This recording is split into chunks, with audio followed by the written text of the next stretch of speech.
Thanks for everything. Bye. Shreya কোথায়?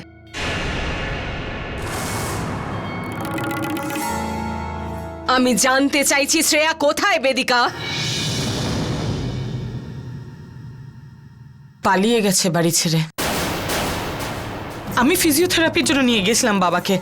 ঠাকুমা বাজারে গিয়েছিল, পিসি ঘরে ছিল, কখন যে বেরিয়েছে ভাবতেই পারিনি ওরকম কিছু করতে পারে। ওর বন্ধু এসেছিল বার্থডে পার্টিতে ইনভাইট করার জন্য, আমি ওকে তাড়িয়ে দিয়েছিলাম। আমার মনে হয় ওর সাথেই কোনো ডিস্ক কিংবা পাবে গেছে। তুই চিন্তা করিস না, আমি বিক্রম আগারকারের সাথে কথা বলেছি, উনি আমাদের সাহায্য করছেন। বিক্রম? বেদান্ত, বিক্রমের মতন অচেনা মানুষকে ভরসা করতে পারিস তুই, আর এই বোনকে ভরসা করতে পারিস না? এরকম কোনো ব্যাপার নেই। আমি বেদান্ত, তাড়াতাড়ি কর।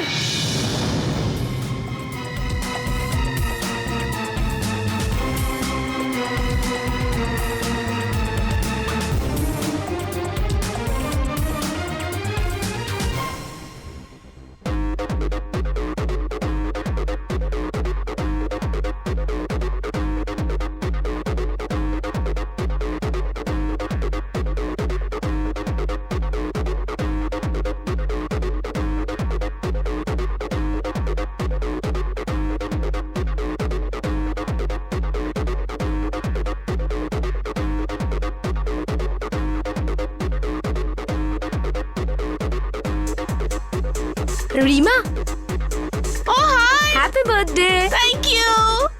তুই এখানে কিভাবে? আমি বাড়ি থেকে পালিয়ে এসেছি। হোয়াট? আমি বাড়ি থেকে পালিয়ে এসেছি। হোয়াট? আমি বাড়ি থেকে পালিয়ে এসেছি। Oh God, I can't hear you. You join the party, okay? I'll just join you.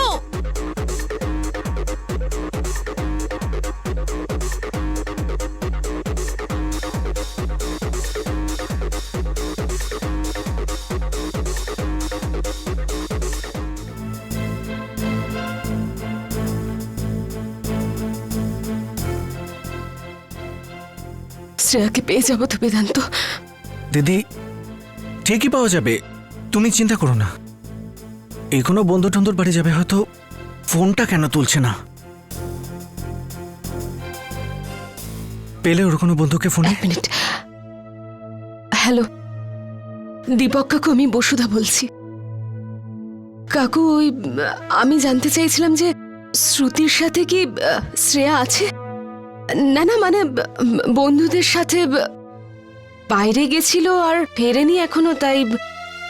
Sorry কাকু, আমি জানি অনেক দেরি হয়ে গেছে, তবুও যদি শ্রুতির কাছে ফোন আসে শ্রেয়ার, প্লিজ আপনি একবার ফোন করতে বলবেন। আর কোন কোন ক্লাব বাকি আছে দেখার কে জানে।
বেদিকা, বেদিকা বাড়ি ফিরেছে? না, আসেনি। তোমরা কি এখনো ওর কোনো খোঁজ বার করতে পারোনি? না, অনেকগুলো ক্লাব আর পাবে খুঁজে দেখলাম বেদিকা, কোথাও পেলাম না। ফোনও অনেকবার করেছি, কিন্তু তো ওই জায়গাটা খোঁজ লেগেছে, ওই যে কি বলে হ্যাং আউট পাব না কি? Hang out? হ্যাঁ, হ্যাং আউট বলে কোনো পাব আছে? হ্যাঁ, ওটা তো এই সামনেই, জুহুতে। আমি আর বেদান্ত ওখানে যাচ্ছি বেদিকা, আর এর মধ্যেও ফিরে আসলে প্লিজ ফোন করে দিস, আমরা গিয়ে দেখে আসছি। তোমরাও কিছু জানতে পারলে আমাকে ফোন করো। হিয়া, বাই।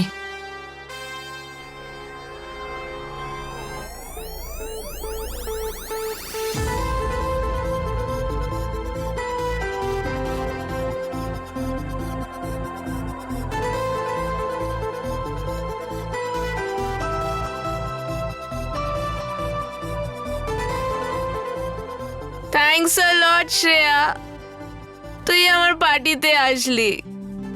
শোন না, আমি তোর বাড়িতে গিয়ে থাকতে পারি আজ? কেন? ওই আমি পালিয়ে এসেছি বাড়ি থেকে, ছেড়ে দিয়েছি সবাইকে। আমার পার্টিতে আসলি তার জন্য থ্যাংক ইউ, কিন্তু বাড়িতে নয়। বাড়িতে আমার প্রবলেম আছে। কিন্তু কেন? তোর বাড়ির লোকেরা পুলিশে কমপ্লেন করে দিলে।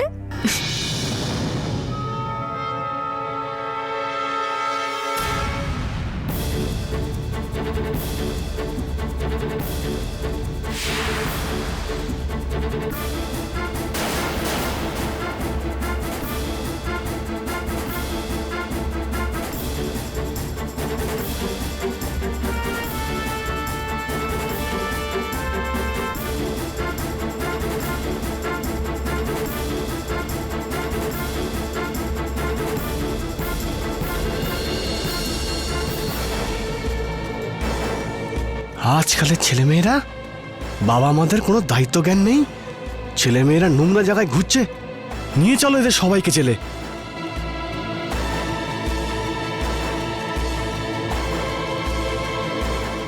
তুমি জানো না আমি কার মেয়ে? হে, এসব ভয় আমাকে দেখাবি না। একটা ফোন করব, তোমার চাকরি চলে যাবে। হে কদম, সবাইকে ঘিরে ফেল, এক্ষুনি সব জানা যাবে।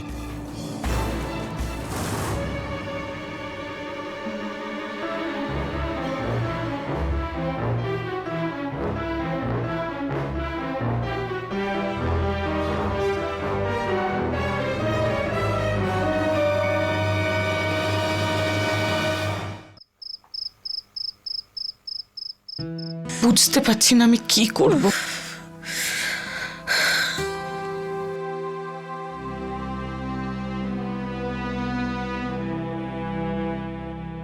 কিছু কি খোঁজ পাওয়া গেল?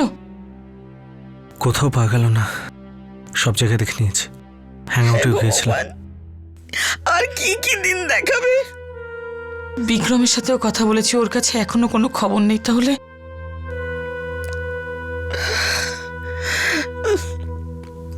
জানি না কোথায় গিয়ে খুঁজবে এই মেয়েটাকে এখন।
হ্যাঁ বলছিলে, বল।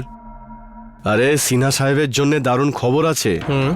শ্রেয়া রায় সিংহানিয়াকে রেপ পার্টিতে ওর বন্ধুদের সাথে গ্রেপ্তার করা হয়েছে। আচ্ছা, চল পরে কথা হবে।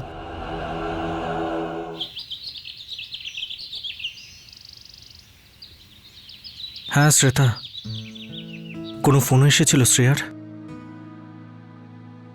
না, না ঠিক আছে, থ্যাঙ্কস।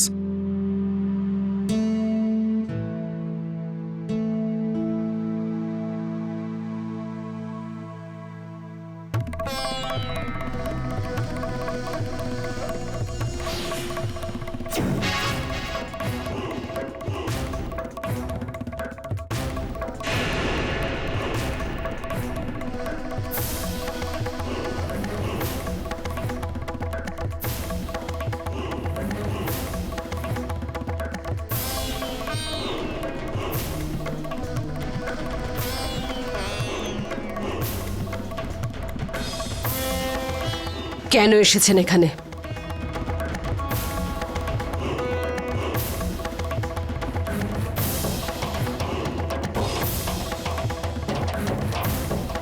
আমি জানতে চাইছি কেন এসেছেন আপনি? এত জোরে চেঁচাতে নেই বসুধা। রায় সিংহানিয়া হাউসের দেওয়ালগুলো কমজোরি হয়ে গেছে, ভেঙে পড়বে। একটা ইঁদুর গর্ত খুঁড়লেই এই বাড়ির দেওয়াল ভেঙে পড়ার নয় সিনা বাবু।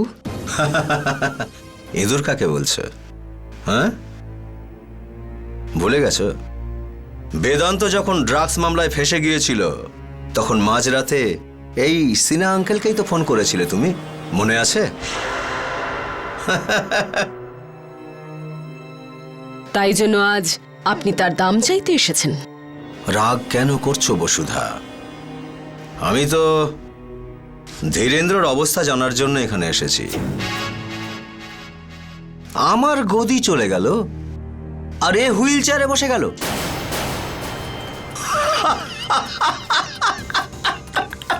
কি অদ্ভুত ব্যাপার, হ্যাঁ? ঠিক আছে, আমাদের মধ্যে আর বন্ধুত্ব নেই তো আমি মানবিকতা ভুলে যাব? মানবিকতার খাতিরেই আমি ওর অবস্থা জানতে চলে এসেছি। মানবিকতা? আর আপনার? রাবণের বাড়িতে কবে থেকে সত্যনারায়ণের কথা শুরু হয়েছে সিনহা বাবু? এ তোমার ভুল ধারণা। একটু ভেবে দেখো, যখন থেকে ধীরেন্দ্রর সত্যিটা ওর পরিবারের সামনে এসে পড়লো, তারপর এই সংসারে কি কি অঘটন না ঘটে গেল। তুমি ঘরের বাইরে চলে গেলে, ধীরেন্দ্রর ওপরে মারাত্মক হামলা হলো, ও একেবারে পঙ্গু হয়ে গেল। দৈনিক দর্পণের অফিসে আগুন লেগে গেল। বেদান্ত টেক্সটাইল মিলের ঝগড়ায় জখম হয়ে গেল। একের পর এক ট্র্যাজেডি ঘটেই চলেছে, যেন এই পরিবারের ওপর কোনো অশুভ ছায়া নেমে এসেছে। যদি আমাদের দুর্ভাগ্যের ঢাক পেটানো হয়ে গিয়ে থাকে তাহলে যেতে পারেন সিনহা বাবু। আপনার মুখ থেকে আমরা আমাদের কাহিনী শুনতে চাই না। ধৈর্য ধরো বসুধা, ধৈর্য ধরো, এখনো কাহিনী শেষ হয়নি। তোমার পরিবারের কাহিনীর সবচেয়ে আকর্ষণীয় পরিচ্ছেদ এখন আমি তোমায় বলতে চলেছি।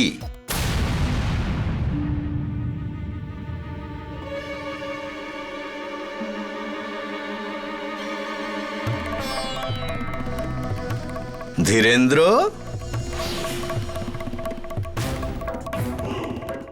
নমস্কার নমস্কার নমস্কার। কেমন আছিস ভাই? হ্যাঁ ধীরেন্দ্র,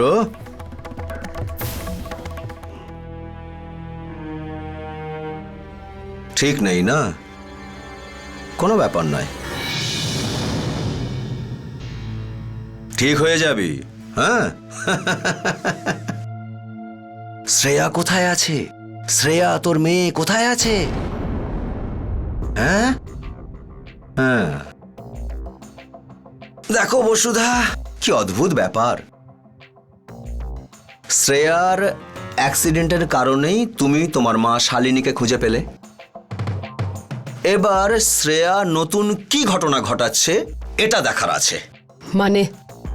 এর মানে হলো, যখন ওকে নিজের বখাটে বন্ধুর সাথে গভীর রাত পর্যন্ত লীলা খেলা খেলে নেশায় চুর অবস্থায় রেব পার্টি থেকে গ্রেপ্তার করা হয়েছে,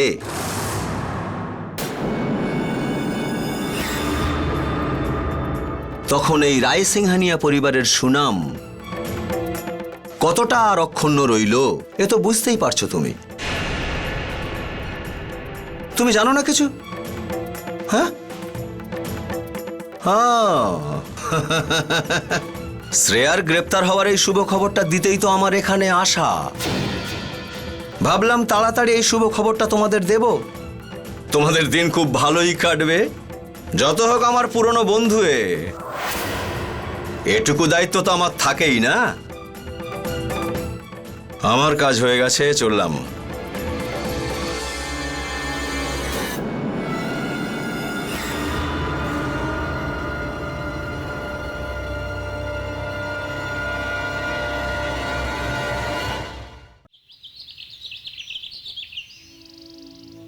আমি তো বলি থাকতে দাও ওকে জেলে, নিজে থেকে ঠিক হয়ে যাবে। পাগল হয়ে গেছিস তুই?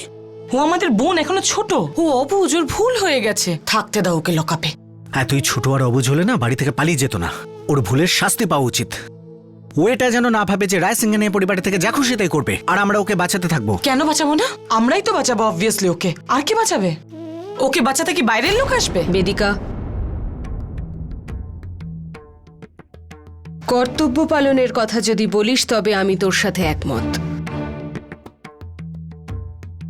কিন্তু বারবার এভাবে শ্রেয়ার অন্যায়গুলোকে প্রশ্রয় দিয়েই আজ এই দিনটা দেখতে হলো। যখন ও অ্যাক্সিডেন্ট করেছিল তখন আমি আর বেদান্ত দৌড়েছিলাম ওকে বাঁচাতে। এই পাগলটা তো ঘুষ অব্দি দিয়ে ফেললো। যদি সেদিন শ্রেয়াকে না বাঁচাতাম তবে আজ এই পরিস্থিতিটাই আসতো না। কিন্তু কি করব, আমরা তো বড়, তাই আমরা নিজেদের কর্তব্য থেকে মুখ ফিরিয়ে নিতে পারবো না। যতই শ্রেয়া নিজের কর্তব্য পালন না করুক তবুও আমাদের কর্তব্য পালন করতেই হবে। চল পুলিশ স্টেশন, দেখি কি করে ছাড়ানো যায়। উকিলের সাথে কথা বলছি।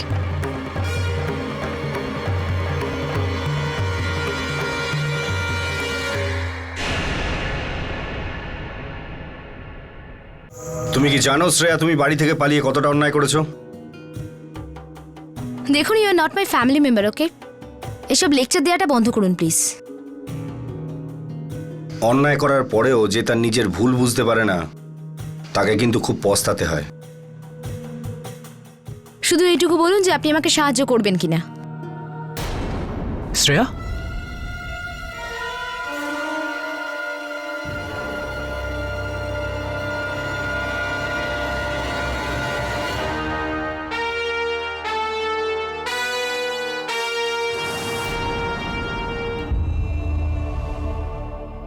গুড মর্নিং ইন্সপেক্টর, আমার নাম সিদ্ধার্থ চোপড়া আর আমি শ্রেয়ার বেলের জন্য এসেছি। আপনি কি ওর কোনো আত্মীয় বা ফ্যামিলি ফ্রেন্ড? আজ্ঞে না, না আমি শ্রেয়ার ফ্যামিলি ফ্রেন্ড, না কোনো রিলেটিভ। শুধু এটাই বুঝে নিন যে আমি একজন শুভাকাঙ্ক্ষী। মানে আপনিও সেই রেপ পার্টিতে ছিলেন যেখান থেকে ওকে অ্যারেস্ট করা হয়েছে? Officer, I am a businessman, আর কাল রাতে আমি ওখানে ডিনার করছিলাম ক্লায়েন্টের সাথে। কিন্তু আমি এটাও জানতাম কাল রাতে শ্রেয়া ওর বন্ধুকে বার্থডে উইশ করতে যাচ্ছিল। ড্রাগস নিতে নয়, আর যদি নেশার কথা বলা হয় তো I think she is over 18, legal she should drink, right? কিন্তু যতক্ষণ না ওর বাড়ি থেকে কেউ আসছে আমি ওকে ছাড়তে পারবো না। দেখুন, আমি অ্যাডাল্ট, এনার সাথে যেতে আমার কোনো অসুবিধা নেই।